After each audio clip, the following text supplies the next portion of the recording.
নমস্কাৰ। যোৱাকালি এখন ৰাজহুৱা সভাত মানে এখন নিৰ্বাচনী সভাত অসমৰ মাননীয় মুখ্যমন্ত্ৰী আসনত বহি থকা হিমন্ত বিশ্ব শৰ্মা ডাঙৰীয়াই ৰাহুল গান্ধী ডাঙৰীয়াক কটাক্ষ কৰি কেইটামান কথা কৈছিলে। তেখেতে আগতে এনেধৰণৰ এনেকুৱা অশালীন মন্তব্য তেখেতে দাঙি ধৰিছে, এইটো আমাৰ লক্ষ্য কৰিছে। কালি আকৌ তেখেতে কৈছে যে ৰাহুল গান্ধী ডাঙৰীয়া দেশদ্ৰোহী আৰু ৰাহুল গান্ধী ডাঙৰীয়া এতিয়া মাতৃ ছোনিয়া গান্ধী ডাঙৰীয়াৰ বাৰ্ডেন হৈ থিয় দিছে। আচলতে এনেকুৱা কথা তেতিয়া ক'ব পাৰে এগৰাকী ব্যক্তিয়ে, যিগৰাকী ব্যক্তিয়ে আচলতে নিজৰ মানসিক ভাৰসাম্য হেৰুৱাই পেলায়। কাৰণ তেখেতে নিজে দেখিছে যে ৰাহুল গান্ধী ডাঙৰীয়াৰ জনপ্ৰিয়তা দিনে দিনে বাঢ়ি গৈ আছে, আৰু সেই একে সময়তে প্ৰধানমন্ত্ৰী নৰেন্দ্ৰ মোদী ডাঙৰীয়াৰ জনপ্ৰিয়তা কমি গৈ আছে। সেয়া তেখেতে নিজে প্ৰত্যক্ষ কৰিছে। আপুনি সামাজিক মাধ্যমৰ প্লেটফৰ্মতে হওক বা আপুনি ৰাজনৈতিক সভাবিলাকতে হওক বা নিৰ্বাচনী সভাতে হওক, তেওঁলোকৰ কথা, তেওঁলোকৰ সন্মুখত থকা অডিয়েঞ্চ বা তেওঁলোকৰ লগত যিটো পাব্লিক যিটো ভিউ, যিটো জনসাধাৰণৰ যিটো মতামত, এই মতামত দেখি তেওঁলোকে নিজে গম পাইছে যে দেশৰ প্ৰধানমন্ত্ৰী নৰেন্দ্ৰ মোদী ডাঙৰীয়াৰ জনপ্ৰিয়তা হ্ৰাস হৈ আছে আৰু ৰাহুল গান্ধী ডাঙৰীয়াৰ জনপ্ৰিয়তা বাঢ়ি গৈ আছে। আপুনি ইউটিউবতে চাওক, টুইটাৰতে চাওক, ফেচবুকতে চাওক, ইনষ্টাগ্ৰামতে চাওক, আপুনি যিকোনো প্লেটফৰ্মতে চাওক, ক্ৰমান্বয়ে ৰাহুল গান্ধী ডাঙৰীয়াৰ জনপ্ৰিয়তা বাঢ়ি গৈ আছে, নৰেন্দ্ৰ মোদী ডাঙৰীয়াৰ জনপ্ৰিয়তা কমি হৈ গৈছে। আৰু সেইকাৰণে আচলতে অসমৰ মাননীয় মুখ্যমন্ত্ৰীগৰাকীয়ে তেখেতৰ ওপৰৰ ব্যক্তিসকলক, কেন্দ্ৰীয় নেতাসকলক তোষামত কৰাৰ বাবে তেখেতে এনেকুৱা মন্তব্য কৰিব লৈছে, যিবিলাক মন্তব্য আচলতে অসমীয়া হিচাপে আমি লাজ পাওঁ। এইকাৰণে কাৰণ কোনো অসমীয়াই কেতিয়াও কোনো ব্যক্তিক এনেকুৱাকৈ প্ৰত্যক্ষভাৱে বা এনেকৈ ধৰক কিছুমানক পৰিয়ালকেন্দ্ৰিক কথা কৈ বা পিতৃৰ কথা কৈ কেতিয়াও অপমান কৰা আমি দেখাও নাছিলোঁ, শুনাও নাছিলোঁ। এইকাৰণে মুখ্যমন্ত্ৰীয়ে নিজৰ প্ৰচাৰৰ নামত অসমৰ যি গৰিমা, অসমৰ যি ঐতিহ্য, অসমীয়াৰ যি স্বাভিমান, এই স্বাভিমানক তেখেতে আঘাত কৰিছে। তেওঁ লজ্জিত কৰিছে গোটেই সমগ্ৰ দেশবাসীৰ ওচৰত। কাৰণ অসমৰ কোনো ব্যক্তিয়ে, অসমৰ কোনো গুণী জ্ঞানী ব্যক্তিয়ে কেতিয়াও কাৰো পিতৃ পৰিচয় লৈ ৰাজনৈতিক সভাত কাকো কটাক্ষ কৰা দেখা নাই, কিন্তু হিমন্ত বিশ্ব শৰ্মা ডাঙৰীয়াই এনেকুৱা কটাক্ষ কৰিছে।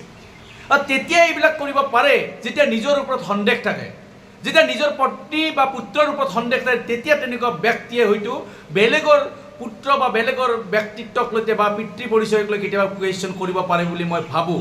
আৰু মানসিকভাৱে যদি সন্তুলন হেৰাই পেলাই তেনেকুৱাহে ব্যক্তিয়ে আচলতে বেলেগ ব্যক্তিক ৰাজনৈতিক সভা এখনত এটা ৰাজনৈতিক দলৰ, সৰ্বভাৰতীয় ৰাজনৈতিক দলৰ আটাইতকৈ পুৰণি সৰ্ববৃহৎ ৰাজনৈতিক দলৰ এগৰাকী নেতাক এনেকুৱা অশালীন মন্তব্যৰে কটাক্ষ কৰিব পাৰে। মই হিমন্ত বিশ্ব শৰ্মা ডাঙৰীয়াক সুধিব বিচাৰিছোঁ, আপুনিতো আছিলে কংগ্ৰেছত, আপুনি ৰাহুল গান্ধী ডাঙৰীয়াক ওচৰৰ পৰাই দেখিছে। ৰাহুল গান্ধী ডাঙৰীয়াই কিন্তু কেতিয়াও কাৰো বাৰ্ডেনো হ'ব যোৱা নাই। আৰু ৰাহুল গান্ধী ডাঙৰীয়া কিয় দেশদ্ৰোহী? এইকাৰণে নেকি যে ৰাহুল গান্ধী ডাঙৰীয়া ৰাজীৱ গান্ধীৰ পুত্ৰ, যি ৰাজীৱ গান্ধীয়ে নিজৰ দেশৰ কাৰণে প্ৰাণ বিসৰ্জন দিবলৈ কুণ্ঠাবোধ নকৰে। আপুনি ভালকৈ জানে, চোৰাংচোৱা সংস্থাই ৰাজীৱ গান্ধী ডাঙৰীয়াক সকীয়াই দি দিছিল যে আপুনি নাযাব, আপুনি ৰাইজৰ মাজলৈ নাযাব, আপুনি সভা সমিতি নকৰিব। কিন্তু ৰাজীৱ গান্ধী ডাঙৰীয়াই কৈছিল যে ভাৰতীয় জনসাধাৰণৰ মাজত থাকিম, যেতিয়ালৈকে থাকোঁ তেতিয়ালৈকে বীৰ দৰ্পে থাকিম, বুকু ভিন্দাই থাকিম, মানুহৰ লগত থাকিম। আৰু তেখেতে ৰাইজৰ মাজলৈ গৈছিল কাৰণে তেখেতক আততায়ী হত্যা কৰিবলৈ সুযোগ পাইছিল, নোৱাৰিল হয়। আপোনালোকৰ দৰে ভয়াতুৰ কাপুৰুষ ব্যক্তি হ'লে কেতিয়াও ৰাজীৱ গান্ধী ডাঙৰীয়াক কেনেকৈ হত্যা কৰিব নোৱাৰিলে। কিন্তু ৰাজীৱ গান্ধী ডাঙৰীয়াই দেশৰ জনসাধাৰণৰ স্বাৰ্থত নিজৰ যি ত্যাগ, স্বাভিমান, তেখেত যি বলিষ্ঠ ব্যক্তিত্বৰ অধিকাৰী আছিল, তেখেত যে মানসিকভাৱে শক্তিশালী আছিল, সেই শক্তিশালীৰ পৰিচয় শেষ মুহূৰ্তলৈকে তেখেতে দি গৈছিল। ৰাহুল গান্ধী ডাঙৰীয়াৰ কাৰ নাতি আপুনি ভালকৈ জানে, প্ৰয়াত প্ৰধানমন্ত্ৰী ইন্দিৰা গান্ধী ডাঙৰীয়ানীৰ নাতি। আৰু ইন্দিৰা গান্ধী ডাঙৰীয়াৰ কোন আছিল?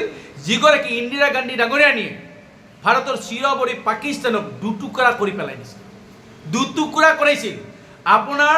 আপোনাৰ নেতাৰ দৰে দেশৰ এই বৰ্তমানৰ প্ৰধানমন্ত্ৰীগৰাকীক যি আপুনি নেতা বুলি কয়, তেখেতৰ দৰে বিৰিয়ানী খাব যোৱা নাছিল ইন্দিৰা গান্ধী ডাঙৰীয়াই পাকিস্তানৰ প্ৰধানমন্ত্ৰীৰ জন্মদিনত বিৰিয়ানী খাবলৈ কোনো আমাৰ ইন্দিৰা গান্ধী ডাঙৰীয়াই যোৱা নাছিল, কেতিয়াও ৰাজীৱ গান্ধী ডাঙৰীয়া যোৱা নাছিল। আপোনালোকৰ নেতা গৈছিলে বিৰিয়ানী খাবলৈ। ইন্দিৰা গান্ধী ডাঙৰীয়ানীয়ে চকুত হৈ পাকিস্তানৰ লগত পাকিস্তানক উত্তৰ দিছিলে, প্ৰত্যুত্তৰ দিছিলে, পাকিস্তানক দুটুকুৰা কৰি পেলাইছিলে। আজি দম আছে যদি আপোনাৰ নেতাই কিয় কৰিব পৰা নাই? কিয় কিছুমান ভুৱা তথ্যৰে মানুহক ভুল তথ্যৰে ভুল বাতৰিৰে মানুহক ডিষ্ট্ৰেক্ট কৰিবলৈ চেষ্টা কৰি আছে। কিয় কৰিব পৰা নাই? কিয় পাকিস্তানক প্ৰত্যুত্তৰ দিব পৰা নাই সন্মুখ সমৰৰ পৰা? কিয়? আপুনি জানে ভালকৈ। আৰু ইন্দিৰা গান্ধী ডাঙৰীয়াক আপুনি কাক কৈছে? ৰাহুল গান্ধী ডাঙৰীয়াক দেশত ধৰিবলৈ কৈছে। ৰাহুল গান্ধী ডাঙৰীয়াৰ আইতা ইন্দিৰা গান্ধী ডাঙৰীয়ানীয়ে হওক বা ছোনিয়া গান্ধী ডাঙৰীয়ানীয়ে হওক বা মাতৃ, তেখেতসকলৰ পৰিয়ালৰ যিমান সম্পত্তি আছিল আগৰ পূৰ্বপুৰুষৰ যিবিলাক সম্পত্তি আছে সেইবিলাক চৰকাৰক দান কৰিছিল, চৰকাৰলৈ দান কৰিছিলে। এতিয়া তেওঁলোকৰ হাতত সেই সম্পত্তি নাই। কিন্তু আপোনালোকে কি কৰিছে? আপুনি হিমন্ত বিশ্ব শৰ্মা ডাঙৰীয়াই কি কৰিছে? আপোনাৰ পত্নী পৰিয়ালে অসমৰ কৃষকৰ মাটি দখল কৰাৰ অভিযোগ আহিছে। আপোনাৰ পত্নীৰ নামত কৃষিভূমি কলিয়াবৰত 106 বিঘা কৃষিভূমি উদ্যোগিক ভূমিলৈ ৰূপান্তৰ কৰি বেআইনীভাৱে ৰূপান্তৰ কৰি ক্ৰয় কৰাৰ অভিযোগ আহিছে। সকলোৱে জানে, আপুনিও জানে। আপুনি কি কৰিছে? আপুনি দেশপ্ৰেমী। আপুনি অসমৰ জনতাক সৰ্বকালৰ সৰ্ববৃহৎ যি ঋণ, সেই ঋণৰ বজা জাপি দিছে। 1.5 লাখ কোটি টকা ঋণৰ বজা জাপি দিছে অসমীয়া জনসাধাৰণৰ মাজত। আৰু আপোনাৰ পত্নীক 10 কোটি টকাৰ ৰাজসাহাৰ্য দিছে। সেইকাৰণে আপুনি দেশপ্ৰেমী, হয়নে? আপুনি এইকাৰণে দেশপ্ৰেমী কাৰণ ৰাহুল গান্ধী ডাঙৰীয়া কোনো কোম্পানীৰ মালিক হ'ব পৰা নাই। এইকাৰণে আপুনি দেশপ্ৰেমী, কিয়নো আপোনাৰ পুত্ৰই 17 বছৰ নহওঁতে 18টা কোম্পানীৰ মালিক হৈছে। সেইকাৰণে আপুনি দেশপ্ৰেমী। এইকাৰণে দেশপ্ৰেমী। এইকাৰণে ৰাহুল গান্ধী ডাঙৰীয়া কিয় দেশদ্ৰোহী হৈছে? এইকাৰণে যে ৰাহুল গান্ধী ডাঙৰীয়াই নিজৰ জীৱনক এতিয়াও তুচ্ছ বুলি ভাবি কাম কৰি আছে। নিজৰ প্ৰাণ ত্যাগ কৰিবলৈ তেখেতে জনসাধাৰণৰ নামত তেখেতে মানে কুণ্ঠাবোধ নকৰে। আজিৰ দিনটোতো, আজিৰ সময়তো তেখেতে নিজৰ জীৱন যৌৱন দেশৰ নামত উৎসৰ্গা কৰাৰ কাৰণে তেখেতে সাজু হৈ আছে। কিন্তু আপুনি কি কৰিছিলে? আপোনাৰ পত্নীৰ নামতো PPE কিট কেলেংকাৰীয়ে হৈছে।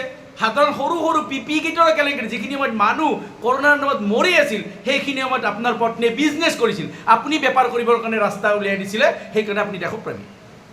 আপুনি এইকাৰণে দেশপ্ৰেমী নেকি যে আপোনাৰ পত্নীৰ নামত এটাৰ পিছত এটা কেলেংকাৰী আছে? বঙৰাত কৃষিভূমি দখল কৰা বুলি আছে। এইফালে সৰু পথাৰত চাহ বাগিচা ক্ৰয় কৰা সিও দালালৰ হতুৱাই, যিখিনি সময়ত আপুনি দালাল ধৰণৰ এখন নাটক কৰিছিল, ভূ মাফিয়া ধৰণৰ এখন নাটক কৰিছিল, সেইখিনি সময়ত আপোনাৰ পত্নীয়ে দালালৰ হতুৱাই সৰু পথাৰত চাহ বাগিচা কিনা বুলি সকলোৱে এই দালাল এগৰাকী এই টিভিৰ মঞ্চত কৈছিল। আৰু সেইদিনা আপুনি গোটেই দালালবিলাকক ধৰা বন্ধ কৰি দিছিল। সেইকাৰণে আপুনি দেশপ্ৰেমী। এইকাৰণে আপুনি দেশপ্ৰেমী নেকি যে আপোনাৰ পত্নীৰ নামত আজি কাঞ্চনজুৰি ৰিজৰ্ট হৈছে কাজিৰঙাত, আপোনাৰ পত্নীৰ নামত। এতিয়া পত্নীয়ে আমি জানিছোঁ 100% শুৱালকুছিৰ শিল্পীসকলৰ পেটত লাট মাৰি এতিয়া গল্ডেন থ্ৰেড নামৰ সোণালী সূতাৰ নামত বেপাৰ আপোনাৰ পত্নীৰ নামতে কৰি আছে। নিশ্চয় আপুনিতো গম পাইছে। গতিকে আপুনি দেশপ্ৰেমী এইকাৰণে যে আপুনি মুখ্যমন্ত্ৰী হোৱাৰ পৰা, আপুনি মন্ত্ৰী হোৱাৰ পৰা নিউজ চেনেলবিলাক আপোনালোকৰ পৰিয়ালে কিনিছে। নিউজ চেনেল হওক বা মাটি হওক বা চাহ বাগিচা হওক বা বেপাৰ হওক, এইফালে দিছপুৰ লাজগেটৰ ফ্লাইঅভাৰৰ যি উন্মোচনী অনুষ্ঠানতো আপোনাৰ অঙৈ মঙৈ পৰিয়ালৰ অঙৈ মঙৈবিলাকৰ 45 লাখ টকীয়া যিটো স্কেম, সেই স্কেমৰ পোহৰলৈ আহিছে। গতিকে সেইকাৰণে আপুনি দেশপ্ৰেমী নেকি? যে আপুনি এইকাৰণে দেশপ্ৰেমী যে আপুনি আপোনাৰ পৰিয়ালৰ হতুৱাই বেপাৰ কৰি আছে, মাটি বেদখল কৰাই আছে, চাহ বাগিচা ক্ৰয় কৰি আছে, না ঠিকা টুকুলি কৰি আছে। সেইকাৰণে আপুনি দেশপ্ৰেমী। এইকাৰণে আপুনি দেশপ্ৰেমী। আপোনাৰ পুত্ৰই 17 বছৰ নহওঁতে 18টা কোম্পানীৰ মালিক হ'ব পাৰিছে। সেইকাৰণে আপুনি দেশপ্ৰেমী। আৰু ৰাহুল গান্ধী ডাঙৰীয়াই নিজৰ জীৱন যৌৱন উৎসৰ্গা কৰাৰ কাৰণে দেশৰ বাবে সাজু হৈ আছে।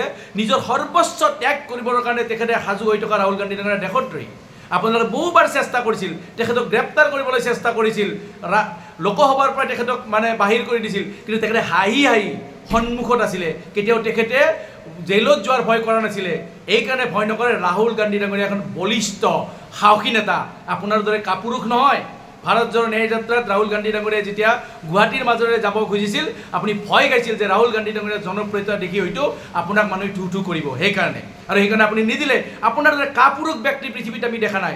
আপুনি অসমীয়া সমাজৰ আটাইতকৈ আপোনাক লৈ লজ্জাবোধ কৰিবলগীয়া হৈছে অসমবাসীয়ে। আপোনাৰ বাবে সঁচাকৈ আজি অসমবাসীৰ বাবে আপুনি এক বাৰ্ডেন হৈছে। ৰাহুল গান্ধী ডাঙৰীয়া বাৰ্ডেন নহয়। ৰাহুল গান্ধী ডাঙৰীয়া এতিয়া উজ্জ্বল নক্ষত্ৰ হিচাপে থিয় দিছে, সকলোৰে এগৰাকী নেতা হিচাপে থিয় দিছে, জনসাধাৰণৰ কণ্ঠ হিচাপে ৰাহুল গান্ধী ডাঙৰীয়া থিয় দিছে। এতিয়া ভাৰতবৰ্ষৰ জনসাধাৰণে ৰাহুল গান্ধী ডাঙৰীয়াক বিচাৰে আৰু আপোনাৰ অসমবাসীয়ে আপোনাৰ পৰা পৰিত্ৰাণ বিচাৰে। অসমবাসীয়ে আপোনাক এতিয়া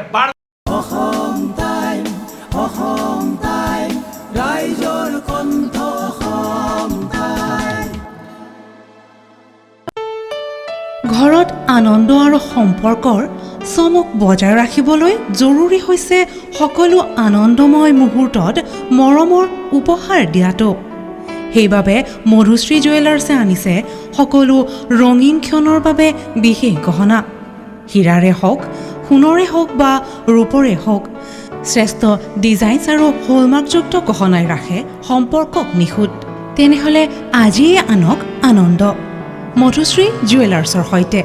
যোগাযোগ কৰক 7002800341 নাইবা ভিজিট কৰক LNB ৰোড, নলবাৰী, অসম।